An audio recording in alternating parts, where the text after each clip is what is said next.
Hello class, this is your lecture on plant breeding and propagation. Let's get started. The outline is as follows. We'll talk about crop plant evolution, and then we'll talk about plant breeding methods that involve the germplasm. Finally, we'll end with some different types of plant propagation practices, including by seeds and asexual or vegetative propagation. Crop plants evolved all around the world. Different human civilizations utilized the plants that were growing in their ecosystems in which they lived, and then over time they cultivated these plants to give us many of the crops that we eat today. Things like bananas, apples, corn, potatoes, all of these crops evolved as native species in one part of the world and then can now be cultivated all around the planet. Plant breeding is considered accelerated evolution guided by humans rather than nature. Plant breeders replace natural selection with human selection to modify a plant's genetics. Remember that natural selection is the process whereby organisms better adapted to their environment tend to survive and produce more offspring. This theory of natural selection was first thought about by Charles Darwin, and we now believe that it's the main process that brings about evolution. So plant breeders seek to modify plant genetics in an effort to improve the yield of their crops and to have those crops with disease resistance, pest resistance, and stress tolerance. All of this genetic variation will provide the foundation for improving plants through breeding practices. As a challenge statement, consider this at home. Traits are developed by individual plants in response to the needs of the individual. So do you agree or disagree with this statement, and why? Well, my answer is that traits are developed across generation in response to environmental demands. These traits don't just pop up in individuals, but rather are the result of breeding in populations over time. To understand how plant breeding works, we need to think about the germplasm. And the germplasm is the sum total of a plant's genes. Now, current agricultural varieties are often genetically uniform and thus may not be good sources of new genetic variability. Now, it's nice for these crops to all look the same and to produce the same fruits or the same vegetative parts, but that homogeneity can make them vulnerable to pest outbreaks. Now, gene banks have been established around the world to meet the current and future demands of plant genetic diversity. By storing things like seeds in long-term storage, we will have those available for future plant science practices. For example, there is a famous global seed bank in Norway that's built into the side of a mountain, and it holds 2.25 billion seeds for future use. So what are the different strategies that plant breeders can utilize? Well, the first involves self-pollination. Many plants are considered self-pollinating in that they are capable of fertilizing themselves. However, self-fertilizing plants tend to be highly homologous because genes come from the same parent. This is essentially inbreeding. Now, homologous means that the plants and their offspring are similar in form and structure because they have identical alleles, which are those variants of genes that provide traits. Some different crops that do have significant inbreeding but still are very important for plant breeders and for agriculture include things like wheat, rice, oats, barley, peas, tomatoes, peppers, and some fruit trees including apricots, nectarines, and citrus. Our next plant breeding strategy is cross-pollination, and cross-pollinating plants must be fertilized from other individuals. Cross-pollinating plants tend to be highly heterozygous, meaning that the offspring of the parent plant is different from the parent because there is a mixing of alleles or traits possible. Some highly heterozygous crops are things like corn, rye, alfalfa, clover, and most of the fruits, nuts, and vegetables that you probably consume in your day-to-day life. Now, you might have heard of heirloom vegetables or fruits. And what heirloom refers to is varieties that are grown as open pollinated populations. So we have a ton of genetic variability. That's why heirloom tomatoes look so diverse and heirloom carrots have all those different colors. So seeds are the end result of sexual reproduction in flowering plants.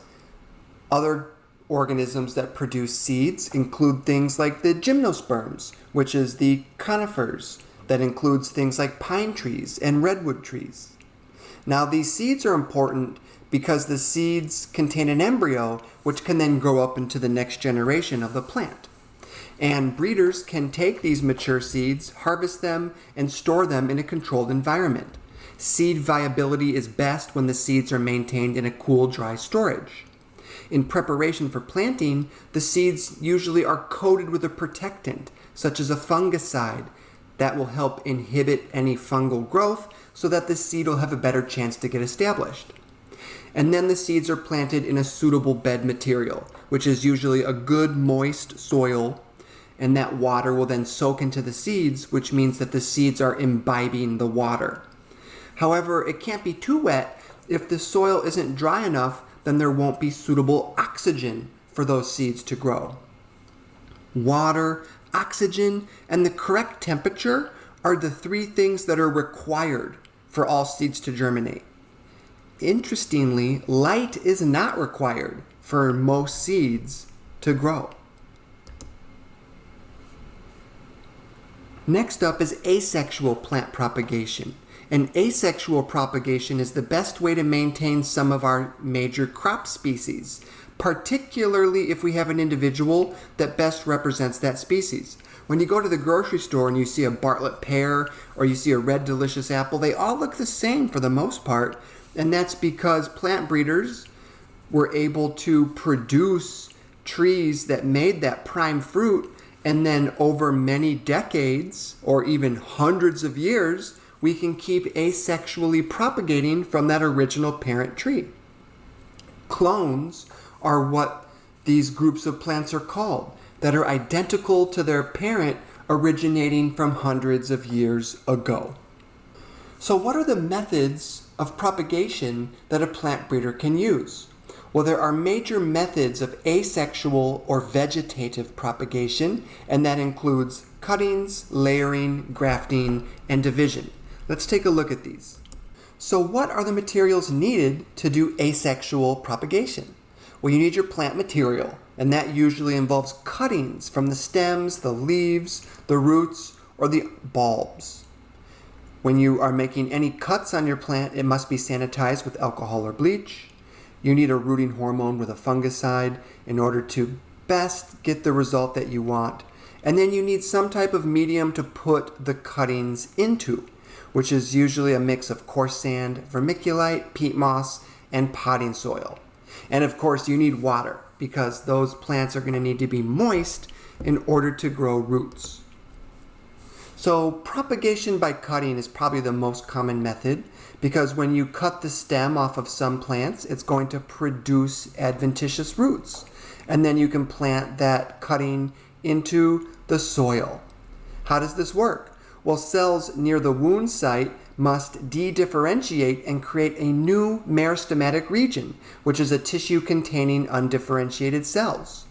If you keep it moist, the roots will grow out of the stem for some types of plants. When you take your cutting, be sure to include sufficient nodes, so 2 to 3, and recall that a node is the space between the leaves.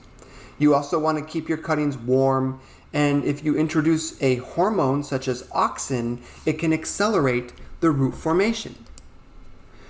Another technique is air layering, which is also called girdling. This allows for root formation before you separate from the parent plant. We often do this for difficult to root plants, and it was first developed in China hundreds of years ago. Examples include magnolias, gardenias, and figs. Grafting is another technique in which portions of plants are connected and allowed to grow together. Successful grafting depends on good contact between the vascular cambium of the scion and that of the rootstock. A diagonal cut in the scion matches the stock cut to align the vascular cambium. This allows us to graft, for example, a fruit tree onto another tree that is pest or drought resistant. So we can have roots growing in the soil in California where the soil is not very good, and then we can graft something like walnuts or apples to the top of that rootstock. It's a really wonderful asexual method of propagation. Next up is division. Division allows us to take modified stems like bulbs, rhizomes, and corms and separate out those parts and then plant them in the soil somewhere else. When we take these modified stems, there's many different methods that we can use to best prepare them. And these methods will allow the plant breeder to get the best results by dividing these modified stems. All right, so in review, we've learned all about how crop plants evolved. We've talked about plant breeding methods that involve the germplasm, and we've looked at some select propagation practices. Well, that's all I've got for this short lecture. Please message me if you have any questions about propagation, and thank you very much for listening.